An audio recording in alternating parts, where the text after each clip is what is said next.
Multilingual. Welcome to this week's episode of MindSense.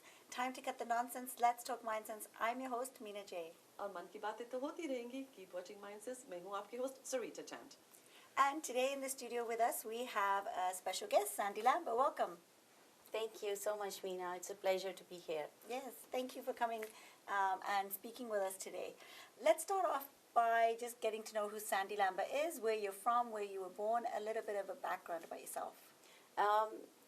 I will say I'm a real estate investor and entrepreneur.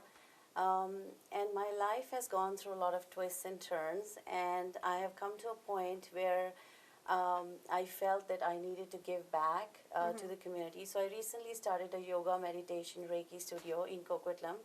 I came from India. I'm a first-generation immigrant. Okay. And as all of you are like all of us that we come here, I've been through this whole journey of, finding my new self and building it up and Adjusting to the different culture. Yes, absolutely, yeah. And So Sandy, you said you came from India. Did you grow up here? Did you come as a child, or did you come here as an adult? No, I came here after I got married. I came to the U.S. first, and then we applied for immigration to Canada. Me and my husband went to a seminar one time, and he said, "Where do you want to live?" And I'm sort of into manifesting whatever I believe in. And I said, I looked on the map and I said, I want to live in Vancouver. And then one day it happened, yeah. so that's how you decided. Yeah. So you just picked it on the map. I want to live Yeah, in Vancouver. yeah. Just 2 Because it had minutes. the perfect weather, and it was so beautiful, the ocean, the mountains. I said, that's where I want to live. And I didn't know how it would happen, but it did. Yeah, so I know you told us what you're doing now. We just want to work up to that. You came here, and how was that? Kind of adjusting to the different culture, or even Canada, being in Canada, or even although it was a place that you picked and you wanted to be, there's changes in the way people are, or things happen. So how was the adjustment, and kind of how did you start working, and how did you go into the field of whatever work you were doing at that time? Yeah. I trained as a dentist in India. Oh, wow. And I had my National Dental Board certification done in the U.S. And when I came to Canada, my goal was to go back to dental school and become a dentist again. But there was this gnawing feeling at the back of my mind which kept saying, no, you want to do something else. You want to do something else. And I didn't know what it was. So I started applying everywhere. And I would never get a call because a dentist applying to this weird job that doesn't make sense. So my first job in Canada happened to be at the superstore. Okay. Oh, wow. I walked in with my son. There was an interview going on upstairs, and I applied. And, I got the job. And it was my introduction into the work life. Soon after, I started teaching some dental courses at a local community college.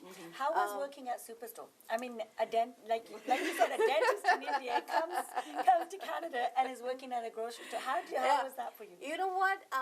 It was very exciting. Wow. Because I was finding myself.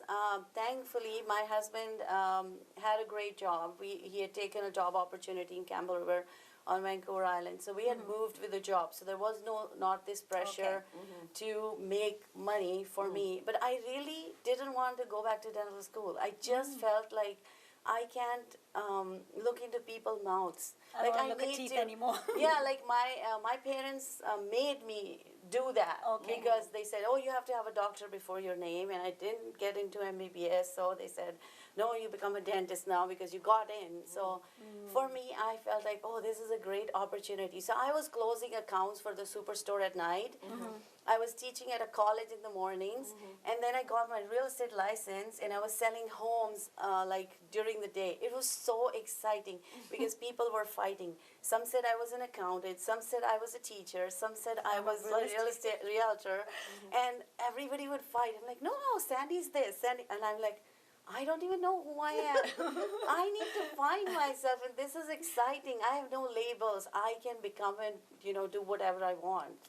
Yeah. I'm still, Wow. you know what? I'm still at wowed at the fact when you went to dental school and you said you did your board exam in US Yeah. and coming to Canada, and there was a noise in the background.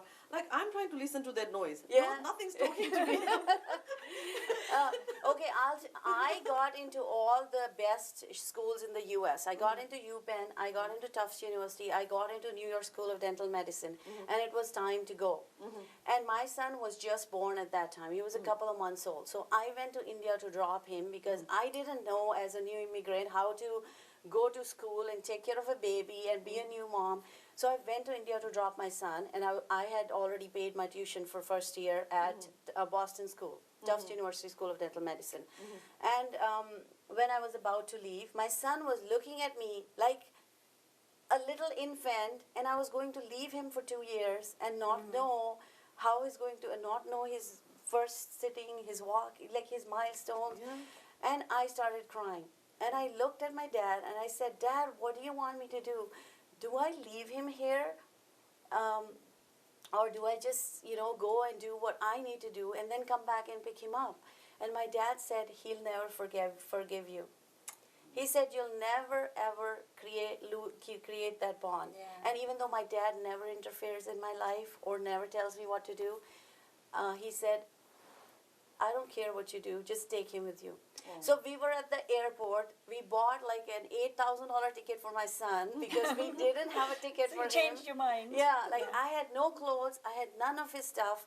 He was in my mother-in-law's arms, and I grabbed him. I'm like, I'm taking him home. So the decision was made at the airport. Yes, like the when you were decision coming was back. made at the airport. Actually, it's weird. I went just before we went to Srinagar. Like, we went for I can't, like Mata Di Charai, right? We went there. And as I looked in the mountains and looked at the view, it was sort of becoming clear that I didn't want to leave my son behind. But I thought this is the opportunity of a lifetime. I'll do so well. This is just 2 years. So, but at the airport, after I picked up my son, I said, be true to yourself. You don't really want to do it, because if you want to do it, you would have found a way to do it. You're just That's so creating true. these hurdles. Yeah. And just figure out what you want to do first, and then you can do whatever you want. Like, my parents had put me in that box of medical education, right? And I didn't know anything else. I didn't even know how to, drive a car or write a check when I left India. I didn't know anything. I had to really become my own self first before I said, okay, now let me go out and, find a career. I think, Sandy, you bring up such great points. I think when the children look at us, our generation, Yeah. they think, how did you do that? But I Yeah. think that was norm. At that time, we lived with our parents. Yeah, Our yeah. parents made the decision how about schooling and marriage and all of those stuff, in our time. And we knew we had a voice, but we could not vocalize it. Yeah. We knew we had the power to think, but we could not express it. Yeah, So yeah, we yeah. were just, we at our time, we obeyed what our parents' decisions were. And I think every child needs to have that independent time so Yeah. that they can find themselves, what their strengths, weaknesses, their passion, and all those stuff. And, so for you, like you said, you haven't done any of that until you came to US. Yes, absolutely. Yeah, yeah. And but I had this ambitious spirit that if I wanted to do something, I would make it happen. And like if I wanted to, like when I moved to Canada, I went to a home that I really, really loved. And at that time, as a new immigrant, I couldn't even think of buying a home. I just talked to that person and said, how did you buy this beautiful home? How did you, like I always would ask people, how did they do what I really wanted to do? And then I would go on that path and make that happen. So I had that confidence that if I let it go, it will come around in something more, passionate and something more that I love to do. Wow. Okay, so you went into real estate. Yeah. Now let's move on from there. Otherwise, I'm going to keep coming back. Yeah. So I actually walked into a real estate company, and the guy was sitting there because I was looking for a job. I was teaching at a college, about to be laid off because they only had a few dental courses. And he said, you have a great personality. If you get your real estate license, I'll pay for it. And I was like, Wow. oh wow, I said, it's like, are you going to pay for my license, my course? He said, everything. And then I'll pay you a salary to run this little company. And I thought that was the deal of a lifetime. And so I was like, yeah, I'll get my license. So I went home, got into real estate. I did. He said, but the condition is you have to do this course in a month. He said, wow. most people take a year, but you have to do it in a month. And I was like I looked at him and laughed inside, because I had done all these big dental books and I had studied all night long. So you And thought, I could do this. I could read a whole book in a day, and you've given me a month. So I just went home, and I got my license. He didn't pay anything beforehand. So a month later, when I passed my exam, I went to him and I told him I passed my exam. And then, like, I got licensed. He paid for it. And that was my first journey into real estate. But the seed had been sown by my grandfather. Oh. My grandfather loved real estate. When he came from Pakistan to India, that's what he did. In Delhi, he would have, he would do real estate. And, he did a very unique real estate in India. He put all those hoardings where you advertise. And that's actually a piece of real estate now. You buy those hoardings, you pay for them. And so I think that seed was sown by my grandfather. It ran in my blood. And somehow my fate brought me into contact with what I was meant to do. So, like you said in the beginning, you run a yoga studio now. How did you, from real estate, move into things like that? Are you still doing real estate? Yeah. What are you doing that now, as well as how did you move into the yoga part and like kind of the more self-care? Yeah. Well, I am a real estate professional. I still have my company. I'm more of a passive real estate investor now. I do have a full-time job. But this yoga, this meditation, all of it came out of suffering, out of pain. So 13 years ago, I was pregnant with my daughter. My story has always had twists and turns. I think, there's never a dull moment. So I was pregnant with my daughter. I went for my 20 weeks ultrasound, and they said that she wasn't doing well. I was bleeding every single day of my pregnancy, and they said, you'll have a miscarriage. This baby is not going to make it.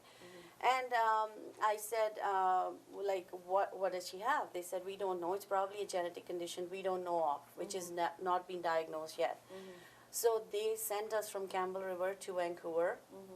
We sat with a geneticist to do and discuss. So they gave me an option to not have the baby, to have an abortion, or go through amnio, find out what was really wrong, and then if they could, which they didn't think they could, and then make a decision.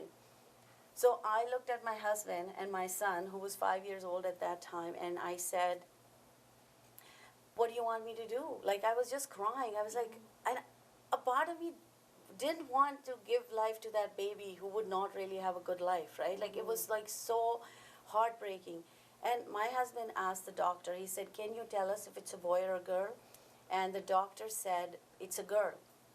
And my husband started crying. He said, if this happened to my girl after she was born, what would we do?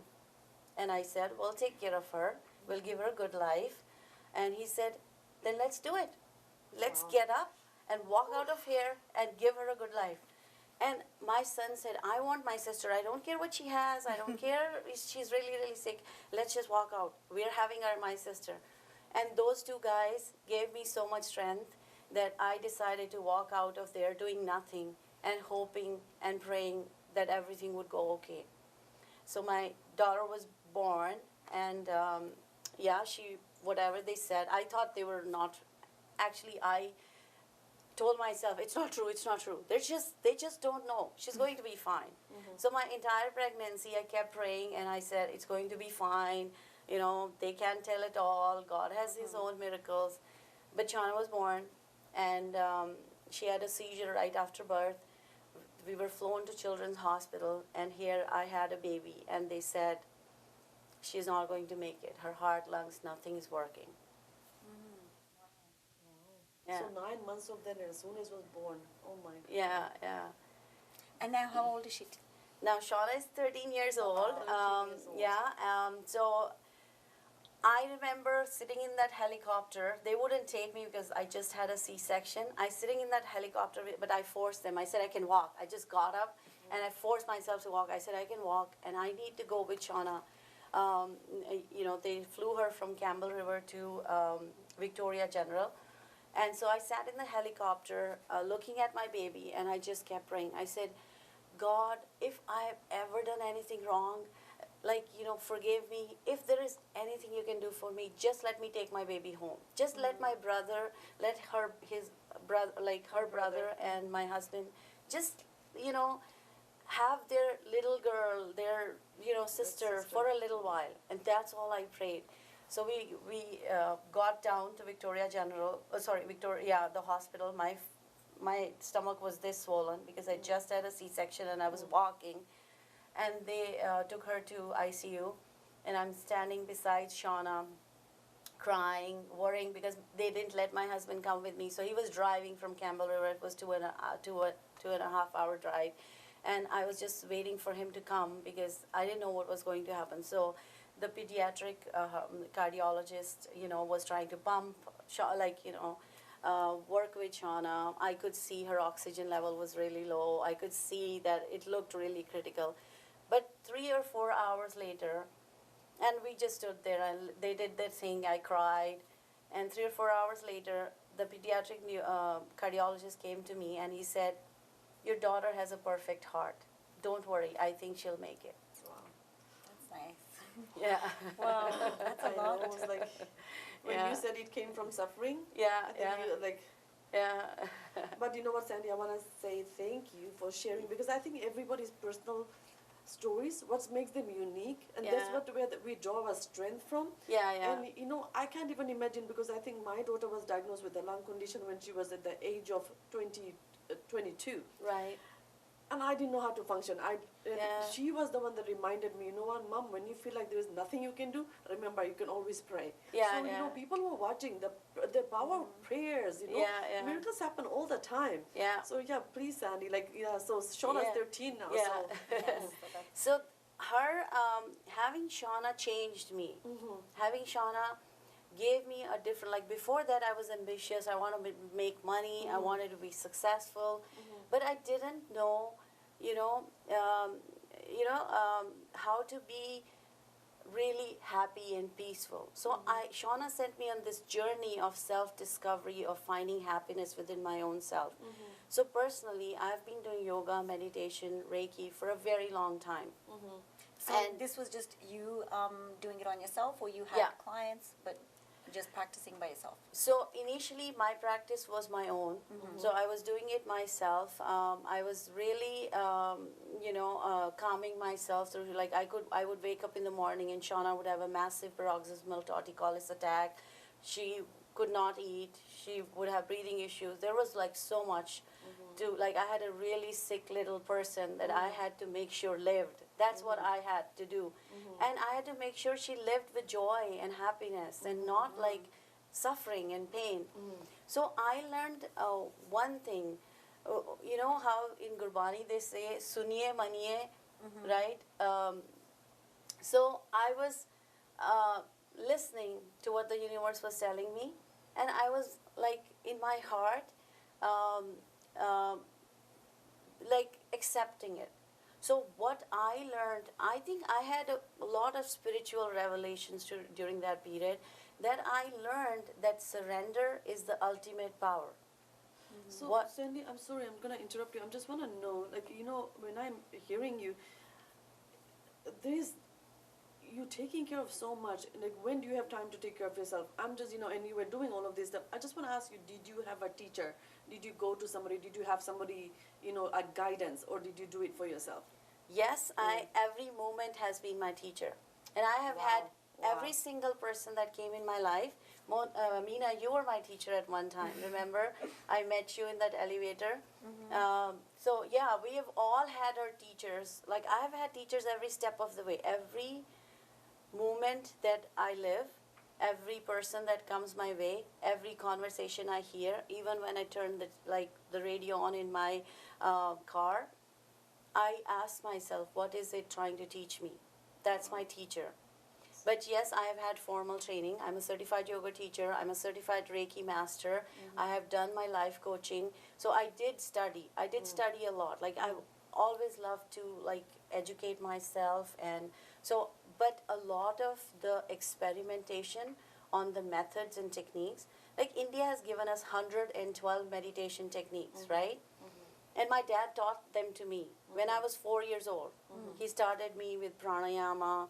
We read Gurbani, you know, the ik, right? The Mool Mantra starts with ik, which means oneness. Yeah. And which means we are all one. Everything we do affects everybody else. But it didn't make sense. It was just a, you know, conceptual learning in my head. But with Shauna, it became an experiment. I really knew what it meant. I remember I went to Children's Hospital with my daughter at one time, and there was this lady who was crying. And I could see the child. I think he was going through cancer treatment. And I asked that lady, do you need a hug? And she just fell in my arms, and I held her, and we just cried. Both moms just, you know. Yeah. And those moments like that, they have been my guru. You know, our guru is within us. I just want to repeat what you said, Sandy. Every moment is my teacher. Yeah. That should be a quote. Yeah, it is a quote. It is a quote, yeah. Yes. Not by me, but it is a quote, yeah. I love that. Every moment is a teacher. Yeah. So that's what I have realized with yoga. So yoga, you know, yoga is, there are two methods of surrender that are taught in the East. And there are 112 meditation techniques that can lead to you to that. One is the method of surrender. Surrender to what is God. What is God, right? And the other is the method of practice. It's very hard for us to give up what we are holding on to without practice. And that's why yoga meditation is the method of a discipline. Like in yoga, there are some principles that you live by, right? For example, like you have to be happy for the happy, compassionate for the miserable, joyous for the virtuous, and indifferent to the evil. So I knew that conceptually, but living that has made a huge difference. And now I know if somebody I see on TV and the whole world is going to mess, I look at it. I'm not apathic to it. I'm not. I will pray about it. I will send it love. But it doesn't affect me in a negative way. It doesn't affect what I do. It doesn't create a negative mindset. Because that's what it's all about. Calming the fluctuations of our mind. And you can do it anyway. You can do it with exercise, running, meditation, painting, poetry, right? So ultimately, I'm a storyteller. That's what I realized. I'm a storyteller. And I want to let people tell their stories and keep the part of the stories that work and make sense and let go of everything else that doesn't make sense.